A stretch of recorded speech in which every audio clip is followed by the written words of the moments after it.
Good morning, everybody, and welcome back again. It's Imaginary Dreams with episode 26 or day 26 of Figuary Self Journal. Hopefully, this one comes out on the day, and we are back in schedule once again. We got a crazy pose in this episode, just so you wait. And at Love Life Drawing, they had this very interesting lesson that I would like to talk about on the issue of finding where the straight lines or parallel lines are in sort of some of my episode trying to analyze and see the poses. I was kind of following those lessons, ideas of where does the hand go down, and then are they aligned with other parts of the body, helping us aligned and keep the proportions a little bit more accurate, or the poses a little bit more accurate.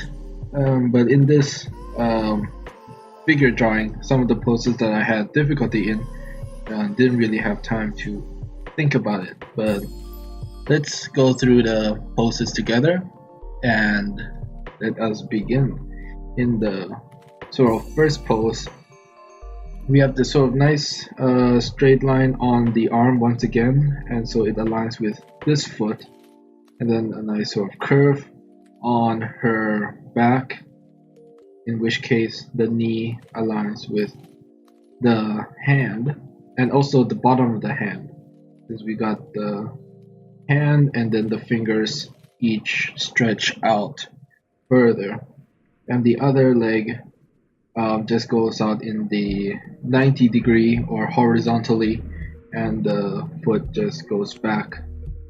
And so the arm in my version looks a little bit thicker, needs to be a little bit thinner. It looks like it's going outwards a little bit instead of straight down. Anything else, the back foot seems to be just the most accurate part. And I think this is an issue with the scanner. I'm not sure, but didn't really have space at the bottom of the page there. And so let's move on to the next pose. Now this is the crazy pose that I was talking about. So many kinds of shapes on this shoulder here, with different sort of muscles coming up, and her shoulders is extended outwards. And this is like almost like a horror film, one of those horror films where the person is sort of looking at you upside down. But here we have like the two arms coming out, and unfortunately I didn't really have enough space for the arms. I tried to keep it in proportion of like how long is this section of the arm in comparison, and both sides are in two different sizes, which is not so good since both sides are relatively the same. But if we take a look at where the joints are, we could sort of measure like where the head goes in relation to where the elbows go, and that's sort of what I kind of tried to do in this case. And there's a lot of sort of proportion going on with her body since she's laying down, and unfortunately couldn't really develop sort of the shape. There could be some shape in the belly here and a little bit on the chest area. And while editing, I kind of reversed the pose so it's pointing in the wrong direction. Let me fix that real quick for us horizontally. There we go. And now back to the pose. So here is like focusing on the leg aspect again. It's very long, straighten out.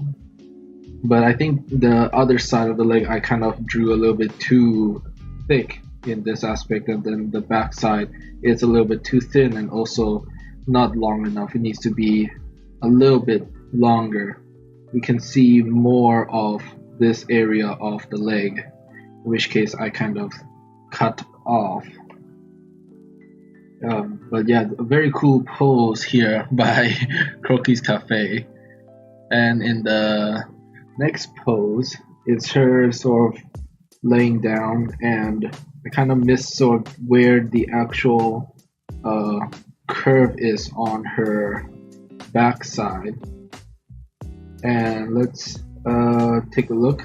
Her hands again are like curving backwards, so they're not straight down, they are in a curve going backwards. And her feet are a little bit higher than her regular head, and as well as let's see, just around the eye level. But this one, my leg went a little bit too high in this aspect, and also a little bit too long compared to the other section of the leg. That's all I have to say for this one. Let's move on real quick. This one is another cool pose, though this leg is sort of very chicken leg like. Also this one too skinny. Well, this other side looks a little bit better. I think the shape of this one could like give us a better message of that it's curving outwards. And this one is curving sort of this way, and then it goes up. So kind of like an S shape. Wanting to curve the hands a little bit here, that she's really reaching out for this bar. Kind of messed up on this hand where she's grabbing onto the bar over here, and again kind of messed up on this waist area when it curves up, so it's very small and it gets big, which is simply not the case. It's relatively the same proportions going down. Onto the next pose, again a very cool sort of long stretch down. This leg at the bottom seems a little bit too thin in comparison, but here we try to analyze a little bit. We take a look. The feet is sort of very close to where the head is, or nearly eye level actually.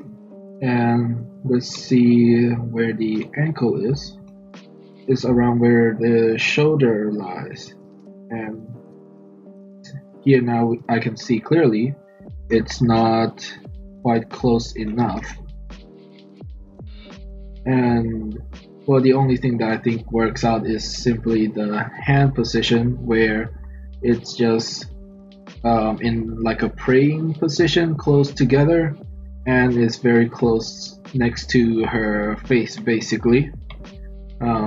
If anything, the elbow area needs to be a little bit longer down here before it can come up again, and so the entire hand looks a little bit too thin. Like her hand wouldn't be proportionally long enough if she were to just let it straight down.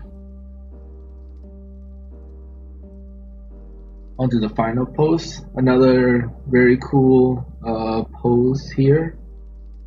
So we get two very cool poses, or in my opinion, cool poses that I personally like. Shame again that the foot is out of the paper, but I think in the future I'll just try to accept the mistake and just draw in proportion than trying to squash down the feet just so that everything gets into the page. That's just like double wrong, where one, I did not give enough space for the entire figure, and then I'm also squashing down and making the proportions incorrect. But here we have a stretched out arm, which then gives us this sort of nice curve, and then another long curve around the body, which takes it back up again like a roller coaster, up the knee and then straight down. But then again, we have sort of this other curve from the head down to the feet, where her hand is holding on to her foot. And another sort of very strong back bend, so try to indicate that in the lines. And here, if we try to take notice, this is sort of the middle area, and this is one side of her back, and then this is the other, and then one side is already small, but as we slowly go down, that this area gets smaller while this area stays sort of relatively the same. So had to try to indicate that with one of these lines, or this line right here in the middle to indicate that. And I think I did not put enough side area of the face. She's just showing a little bit more of her cheek and jawline, and I didn't really add that enough. Also, her hair is much fuller than I have originally drawn it, so it needs to come up a little bit higher, or her head in general should be much bigger. But besides that, we could also draw like a straight line from the shoulder connecting to the knee, but now that I look at this feet area, it does look a little bit bigger than usual, which makes the whole thing look a little bit odd. There is sort of this shape that I'm starting to see with the arm, where we see a little bit of the muscle sticking out, and I didn't really indicate that enough, I think, looking here. But that's all I have to say with this journal, and thank you again for watching this self-critique of Figuary. Be sure to watch the original creators of Figuary. We are nearly the end, and it's quite exciting to be able to just follow along and self-critique nearly every day. And I hope to see you all next time. Bye for now.